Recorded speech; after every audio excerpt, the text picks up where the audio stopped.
Good morning, good afternoon, good evening all, it's Bear here.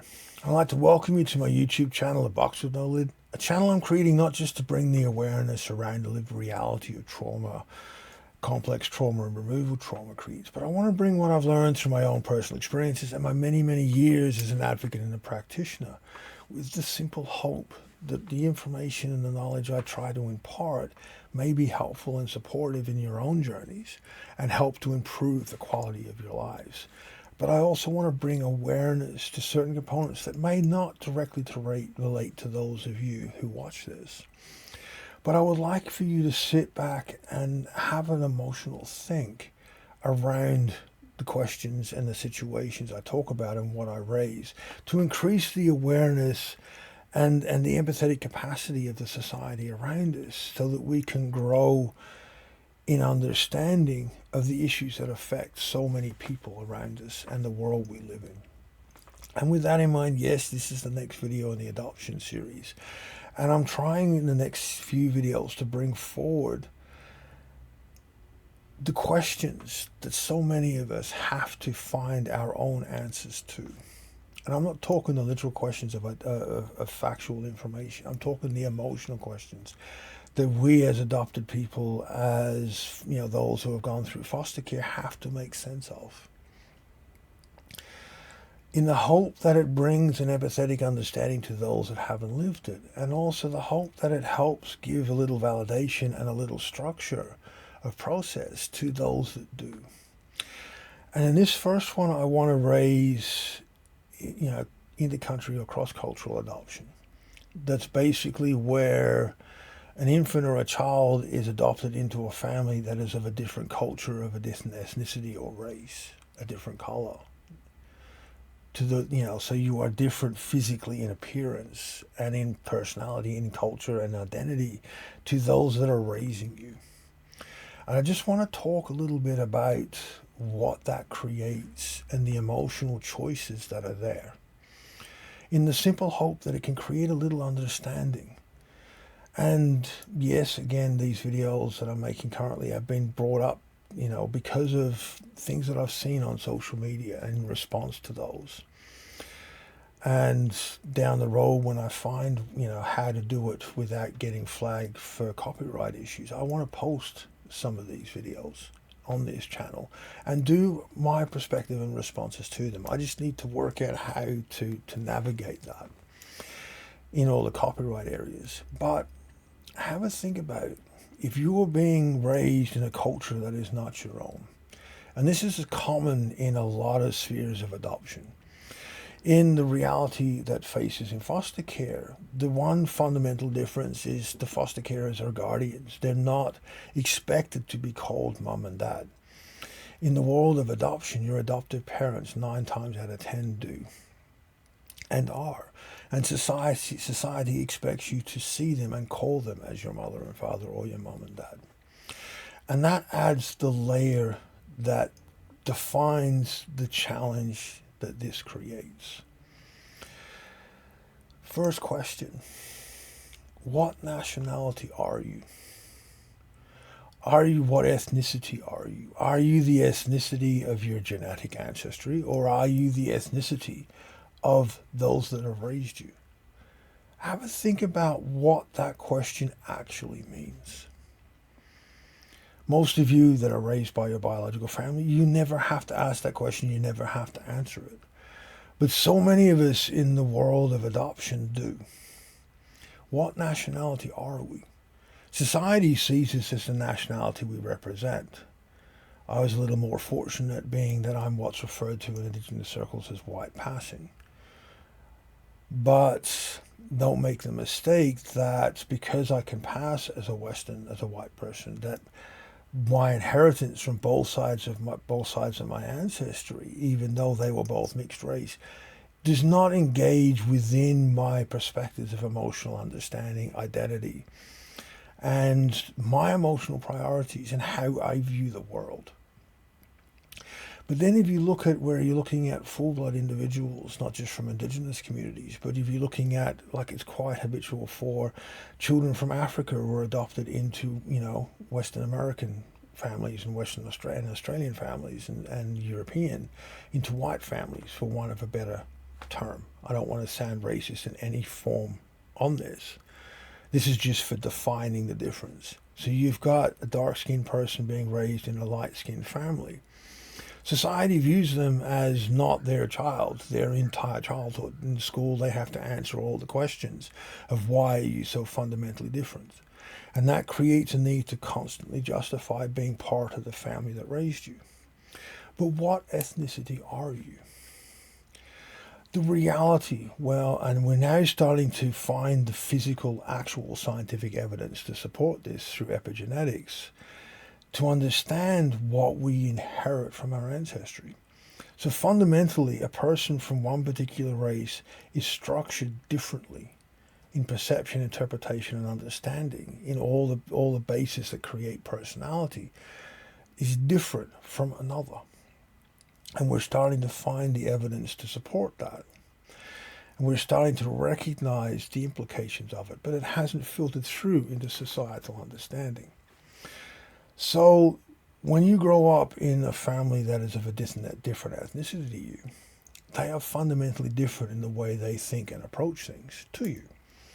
And as the fog and the things that I've raised in so many videos on my channel is, that difference forces us to observe, forces us to learn to adapt what we feel to what they need so that we are part of, so that we are safely part of this family, so that we won't be rejected, pushed out, and so forth and so forth. And that is the majority of our childhood and upbringing. But what's the price tag of that? And there's so much that happens in the world that is adoption and in foster care, that a lot of what we don't concern ourselves about as regards to the complexity of these questions don't hit us until we're older. When our lives and our identity are fundamentally challenged. When we're in a relationship, we're committed, we're in debt, we're dealing with family issues, children, and everything else, and our entire reason of being is questioned. That is the moment where this all falls down and this all becomes critically important. Because the defending that we've done of the identity we've created does not fulfill the emotions of the life we are living. And we question. Like mine was a lot younger. Mine came from a near fatal motorcycle accident and the life that I was in. I had choices to make right at that moment. Others have come later in life that I personally know through, their relationships starting to dismantle and so forth, or a critical illness, a mortality check that forces you into everything you have created has to solve the emotions that have arisen from where I'm at and the problems I'm facing, and it simply doesn't.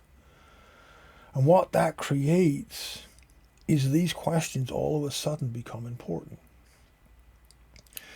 Am I actually part of the family that raised me? Why have I always felt separate? Well, I look different, and everybody has told me that I'm different.